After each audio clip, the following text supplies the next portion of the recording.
Hello বন্ধুরা, আসসালামু আলাইকুম। চলে আসলাম আপনাদেরকে সাথে নিয়ে আরেকটি ট্যুর ভিডিওতে।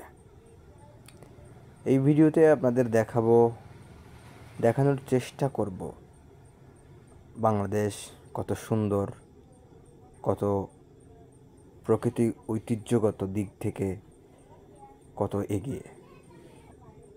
সবুজ আর পরিকল্পনার সমন্বয়ে বাংলাদেশ প্রকৃতির পাশাপাশি হয়ে উঠেছে এক অপরূপ দৃশ্যের।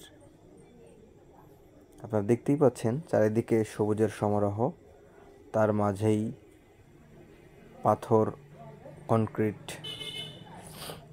এবং সিমেন্ট বালির সমন্বয়ে গড়ে উঠেছে বড় বড় বিল্ডিং, সুন্দর রাস্তা, ভেতরের আইল্যান্ড, এবং এটা কত সুন্দর, কত নান্দনিক করে গড়ে তোলা হয়েছে। যদিও এই জায়গাগুলোতে, এই আইল্যান্ডগুলোতে লাগানো হবে বিভিন্ন প্রকার সাজ গাছ ও ফুল গাছ সহ বিভিন্ন রকমারি গাছ। আপাতত দৃষ্টিতে দেখে মনে হচ্ছে আমরা রং রুটে যাচ্ছি, কিন্তু আসলে তা না। পাশের রুটটাতেই কাজ চলমান থাকায় আমাদের এই পথে যেতে হচ্ছে। এবং আপনি দেখবেন যে এখানের প্রত্যেকটা সার্কেলে, অর্থাৎ যেখানে যেখানে ক্রসিং করা যাবে, এই জায়গাগুলো কত সুন্দর করে করা হয়েছে। সেখানে সুন্দর সার্কেল করে রাখা হয়েছে যেন কারোর সাথে কারোর সংঘর্ষ সৃষ্টি না হয়। তো সব মিলে খুবই সুন্দর এবং মনোরম পরিবেশে এবং যথেষ্ট প্ল্যান করেই কিন্তু তারা এই প্রজেক্টটা সাজিয়েছে। আমি যদিও আগে একটি ভিডিওতে বলেছিলাম যে আপনাদের জন্য টুইস্ট, যে এটা কোথায়। তো যেহেতু এখান থেকে বের হয়ে যাচ্ছি, সেহেতু আপনাদেরকে জানিয়ে দিই, এটা হচ্ছে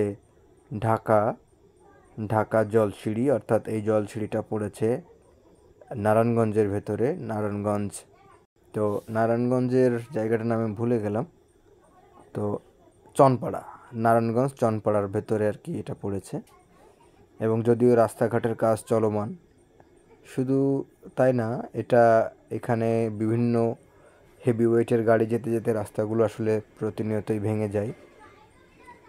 তো সেজন্য আমরা এরকমই দেখতে পাচ্ছি।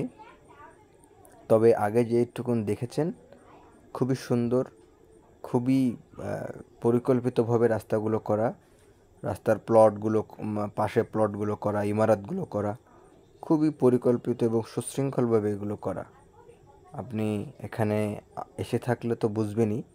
যদি না এসে থাকেন, আপনাকে নিমন্ত্রণ করছি, দাওয়াত দিচ্ছি, আপনি আসবেন, এখানে ঘুরে যাবেন। আজ এই পর্যন্ত, দেখা হচ্ছে নতুন কোনো ভিডিওতে। আল্লাহ হাফেজ।